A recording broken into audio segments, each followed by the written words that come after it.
Hello and welcome to Math 8, Unit 4A, Lesson 3. Today, we are going to simplify exponential expressions. We use everything we learned in the first two lessons. Okay, so first, how can we simplify exponential expressions? You'll see right here I have two different m's. I'm going to put them together. So I'm going to just first rearrange this. So I have my 2. And then I have an m to the 4th power and an m to the negative 3rd power. They're all being multiplied, so it doesn't matter what order I write them in. So now I'm going to combine my m's. So I have 2 to m to the 4th power times m to the 3rd power. Remember that when we're multiplying, we simply add them. So m to the 4 plus negative 3. Which gives me 2 times m to the 1st power. I remember we don't write the 1. Nice and easy. I remember again, we only combine things that are like. So let's go over here. Here I have 4n to the 4th times 2n to the negative 3rd.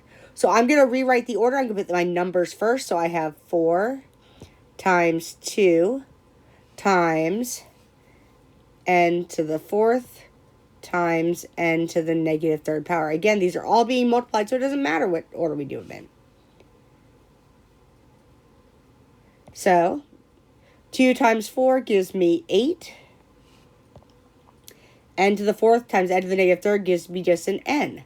So my answer is 8n. I have one number and one n. So, what about here? Here I notice I have numbers. I have x's,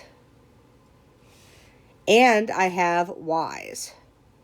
That's okay. So we're going to put it together. First, I'm going to do my numbers. I have 2 times 2. Then I'll do my x's times x to the 3rd times x to the negative 1 times y to the negative 3 times y to the 3rd. Then I'm just going to combine. 2 times 2 gives me 4. X to the 3 and x to the negative 1 gives me x squared. Y to the negative 3 times y to the 3 gives me y to the 0, and anything to the 0 power, just write this in yellow, gives you y to the 0, and that just cancels out. Remember, that's just 1. So we're not going to write it. So this is my final answer here. So now let's try this one. I've got 2x squared raised to the negative 4th power.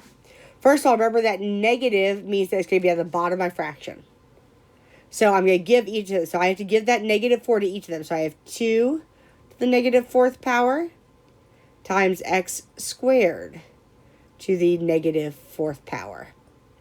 So 2 to the negative 4th power is simply 1 over 2 times 2 times 2 times 2 is 16. Oops, sorry.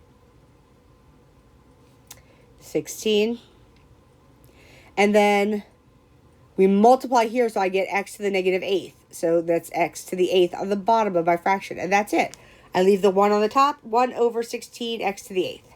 Because when we simplify, we want all of our exponents have to be positive at the end of simplifying. All exponents must be positive at the end of simplifying. Okay, let's try another. Again, here, I have to give this 2 to each of these. So each of these get to the 2nd power.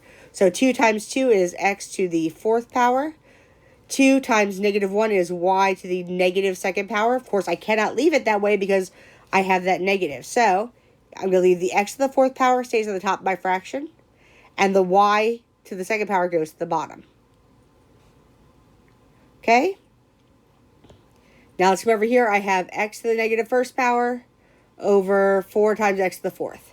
So the negative is going to be goes to the bottom. If nothing's left up top, we put a 1 there. So I have 4x to the 4th times x. So I'm going to combine those. I have 1 over 4x to the 5th power. Not bad. Okay, one more slide. Now, these look really, really complicated, but they're not. We just have to do things one step at a time. So let's go with our first step here. I have my 3x to the 3rd. Notice these are both negative. That means I'm going to move them to the bottom. But I also have this negative, so x to the negative fourth on the bottom moves to the top. So that becomes x to the fourth up here. Now at the bottom, I'm going to put my y to the first power. I don't normally put the y for the first power, but that's okay. And then z to the first power. And then I had this y0 and z0. So y0, z0. But remember, those really just go away. So let's see what the next line. So I still have 3. And x to the third times x to the fourth gives me x to the seventh power. And then y and z are on the bottom. And that's it. That's done. All my exponents are positive, and I only have one x, one y, and one z. Let's try this next one. So let's start by just rewriting things so that the negatives go to the correct side. So I have 2x to the fourth. Everything else up here is negative.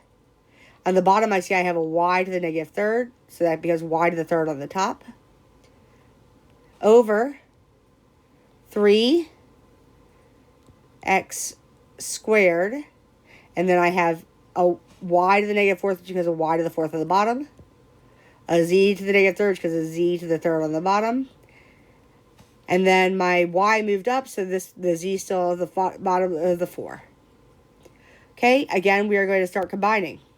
So 2x to the fourth, y to the third, over 3x squared, y to the fourth, and then z to the third times z to the fourth gives me z to the seventh. I've got a problem though. I still have 2 x's and 2 y's, so I've got to combine those. So now my 2 and my 3 are fine, but x to the fourth over x squared just becomes an x squared on top. Y to the third over y to the fourth just becomes a y on the bottom. And then I bring down my z, and I'm done. Okay, so you go ahead and try these on your own, and I will see you in class. Let me know if you have any questions.